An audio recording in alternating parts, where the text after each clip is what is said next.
I do a fitness video, I get age restricted and or demonetized. Then I ask them, why? And you know what this one was? Harm. So I'm trying to figure out what was it? Was it the bodybuilders weighing out food?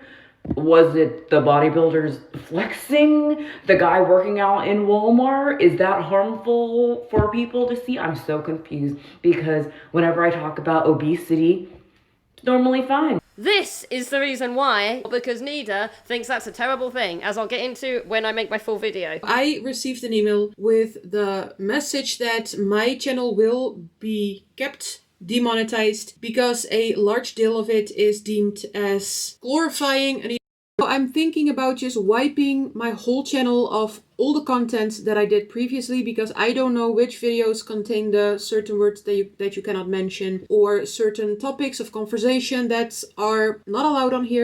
Is it because she is deemed to eat too much, even though she is in the process of losing weight successfully? Or is it because she's talking about losing weight? For example, weigh-in, makeup haul, full day of eating.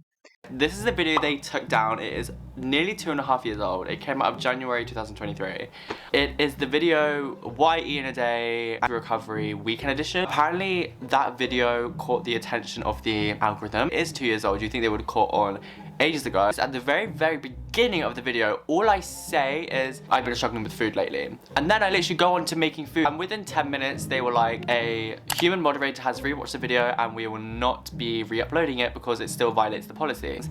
I actually got in a live chat with YouTube themselves, and I wanted to explain to them my side of the story, how it's completely unfair, and I wrote a big long fat message. So I have a receipt emailed to me with everything that was said in the live chat, and YouTube people are actually extremely rude to me. You're telling me that you little YouTube bitches who are sat on your computers moderating these videos and just removing things you don't like, because it's clearly what you're doing.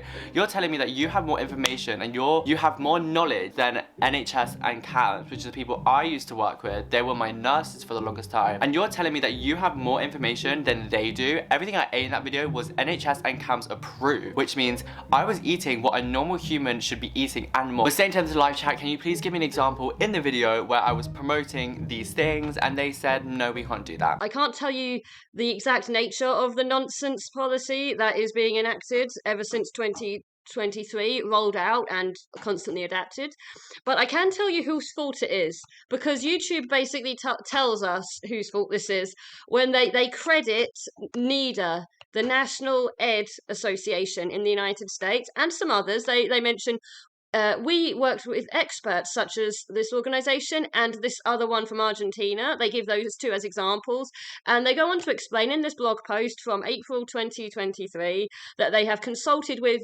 organizations from around the world. That's why underneath videos that have been age restricted, they give you these cards for seeking help, right? But it depends on your country. And so if you're in the United States, it's NEDA. You can find out all the different organizations from around the world. There's only two they mentioned that they've actually consulted with, which is the Argentinian one and the United States. I'm sure there are more. However, we all know the United States one is probably the one that has the most impact on them. First of all, because it's the same country that they're from, that YouTube is from, and it's the country that is probably the biggest moneymaker and the biggest liability at the same time. Like, the most likely lawsuit, although you are getting lawsuits from France, for example, towards TikTok, it's more likely you're going to get sued by an American citizen than most other countries. The biggest businesses that were sponsoring YouTube are probably United States, and they're going to want to be able to say to their lawyers, if anyone wants to sue them, any kind of petition that's coming out, they can point to this organization and say,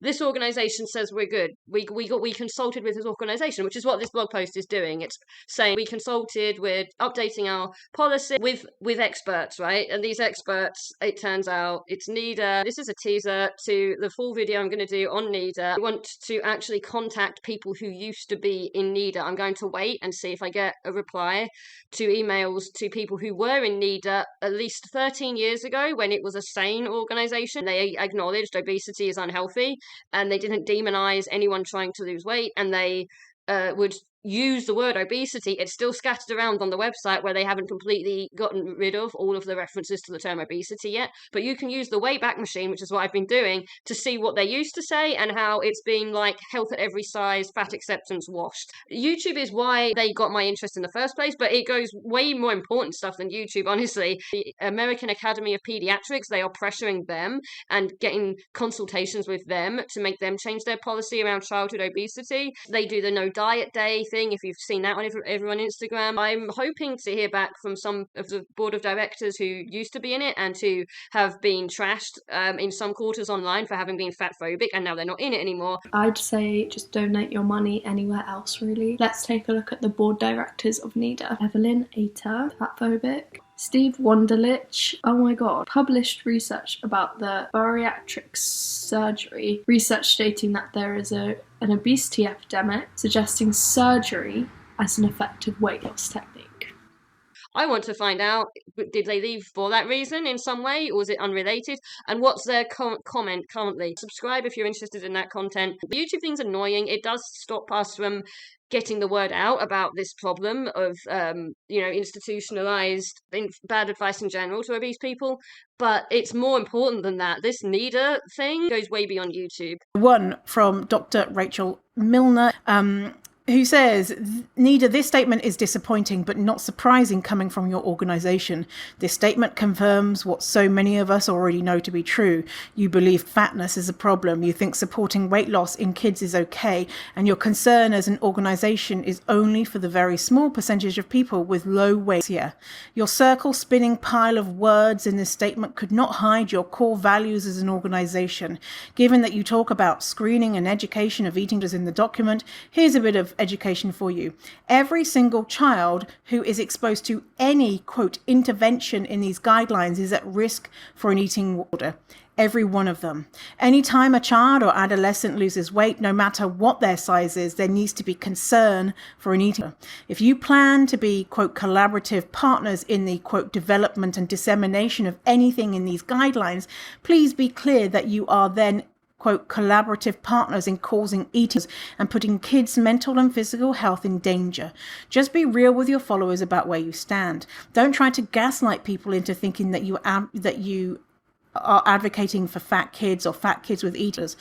What's particularly sad to me is I'm guessing that your board and members of your advisory council had to sign off on this statement. It's so heartbreaking and infuriating that any one of them would do that. Body Image with Bree says, tell me you have no fat or marginalised folks on your board without telling me you don't have any fat or marginalised folks on your board. I second Hey Sharon Maxwell. Quote, NEDA is an organisation who states they have a seat at the table for all, but it turns out they didn't check to see if the chair was inclusive for all bodies. And then they made a snivelling apology claiming that, no, we're totally against the American Academy of Pediatrics clinical practice guideline for the treatment of children and adolescents with obesity. I will go into what they say about the guidelines, because you could make reasonable criticisms of the guidelines, but their criticisms are very clearly, when you read these, their initial statement and then their follow-up comments, their criticisms were health at every size, fat acceptance-based criticisms. I will go into it in the full-length video on this subject. It's very revealing. Tune back in.